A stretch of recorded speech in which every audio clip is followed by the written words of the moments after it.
Movement is medicine. In the next 10 to 15 minutes, it's my earnest hope and intention that we can reframe movement and the supreme importance of moving our body. Why are we so sedentary anyways? There's this major mismatch from an evolutionary standpoint. We've evolved from hunter-gatherer ancestors that were always on the prowl, always on the move, to find and to forage for more food, to find food. So again, we were, for millions of years, our evolutionary ancestors were moving their bodies. And now we're sitting in front of these computers, and we're sitting in front of our desks, and we're staying inside. I heard 90% of our time is spent indoors. And this is such an evolutionary mismatch. And, there's a big opportunity for us to push back against that, especially while we're microdosing. Again, the hallmark of the experience is boosted mood and energy levels. So we want to get out, we want to move our bodies. This is a wonderful time to recommit to movement, to find your edge and push it. Doesn't mean that you got to go train for a marathon or an Ironman or to go on a 100-mile race or anything like that. Again, start where you stand, you do what you can, you find your edge and you push that. Even if it's just starting with that morning walk, getting that morning sunlight, I think that that's the most important time of the day to get out, because we're setting our circadian rhythm. Again, Dr. Huberman's got 200 health directives. That's the number one health strategy that he recommends, is getting out and getting that morning sunlight to set our circadian rhythm for sleep. That's going to be the best way to fix our sleep. So we're getting out, moving our bodies. I love what I heard the other day. Dr. Mark Hyman said that we solve problems at 3 miles per hour. It's so true. When we're out for a walk, we're in nature, we've got our phone turned off in our bag, and we can just be present. And in doing so, there's an incredible opportunity to create space for ahas, for insights, eureka moments, for those prosperity pathways. So again, getting outside, moving our bodies. It doesn't really matter how we move our bodies. If you would have asked me 5 to 7 years ago after I'd done my yoga training, I would have said, no, everybody's got to do yoga. I would have been pretty dogmatic about that.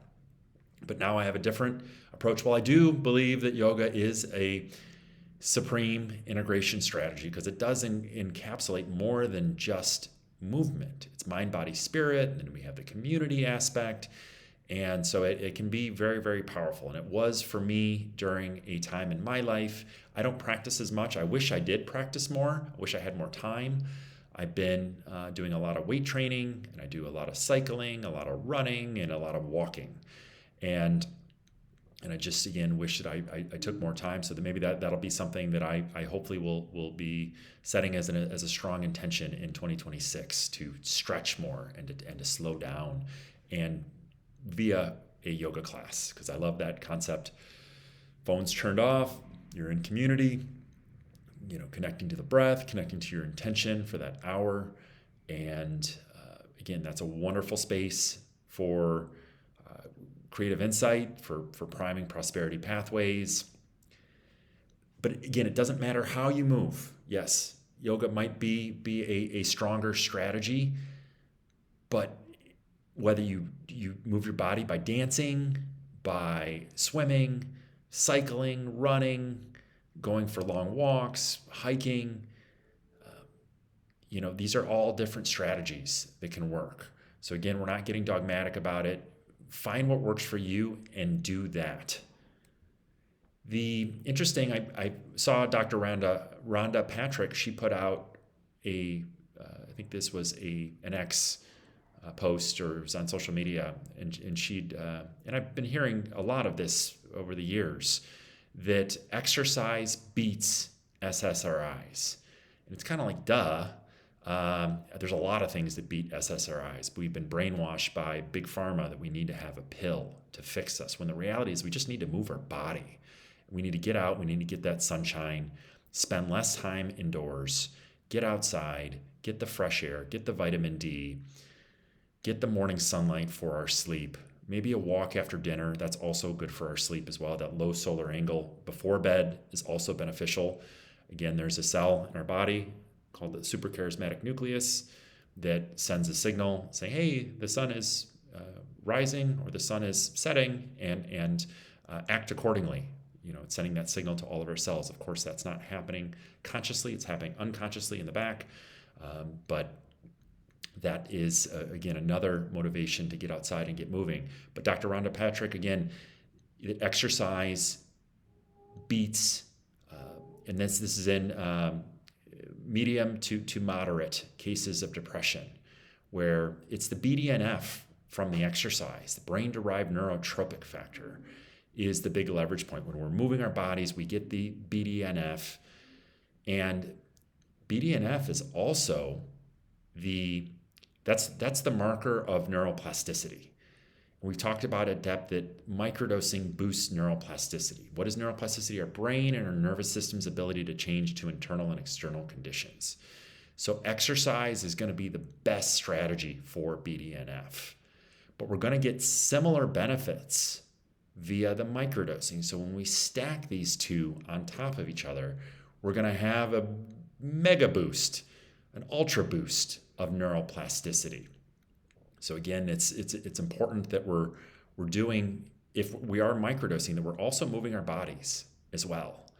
And I know that people, you're like, hey, yeah, well, Matt, I'm kind of in this depressed state where I don't really feel like moving my body, and it's easier said than done. So yeah, that might be an opportunity where the microdosing could serve as a catalyst. Again, boosted mood and energy levels is a hallmark of the experience, and that could get you moving. And again, that analogy of when we're stuck, this is a boulder, we're the boulder, microdosing or macrodosing is the wedge underneath the boulder, and then we start moving, we start feeling good, and we start to have confidence for the path ahead, and we start to believe in ourselves, and again, vision for the path ahead, etc. So if you are on the SSRIs, there is an opportunity to titrate off of them with movement. I've even heard fish oil helps. The EPA fish oil helps to increase the potency of our pharmaceuticals, so we don't need to take as much. Again, I'm not a doctor here, and I know that some people have psychiatric challenges and problems. I think there's a big problem with big pharma because the model, yeah, it can work for people acutely, but many of these people are stuck on these pills for 10, for 20, for 30 years, and there's no plans to get off of them when they were in an acute challenge, and the pharmaceutical companies have taken the liberty and taken the opportunity and taken advantage of that, and that's what I call bullshit incorporated. And hopefully we're waking up to that. We can do these natural things like exercise, move our bodies, connect to our breath, meditation, eating healthy, getting good sleep, all these things. We ditch the pills and choose a holistic health lifestyle. I love this notion of zone 2. That has been really buzzy in our culture the last few years, and something that I've taken note of. What is zone 2? There's 5 zones of, and I think this is happening right now because many of us have these wearables. I have this Whoop device, this wonderful device, and it measures my heart rate. So there's zone 1, zone 2, zone 3, zone 4, zone 5. Zone 5 is your max heart rate. Zone 1 would be just where you're activated, but at a very low amount. And I believe the metric, and there's a bunch of different metrics or formulas for finding your zone 2 range.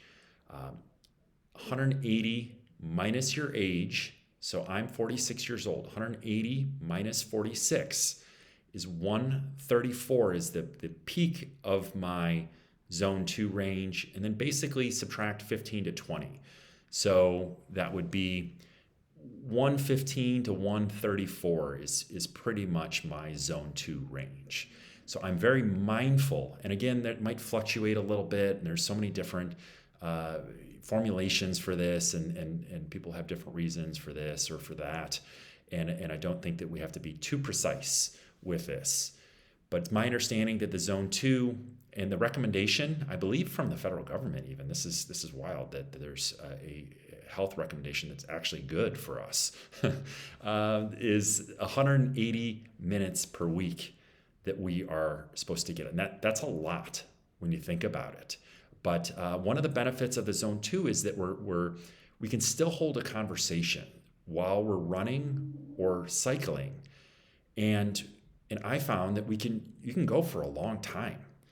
And we start to build endurance, and we start to build endurance pretty quickly. And we're not taxing our body. If I went for a long run at an 8-mile pace, my body's going to be taxed.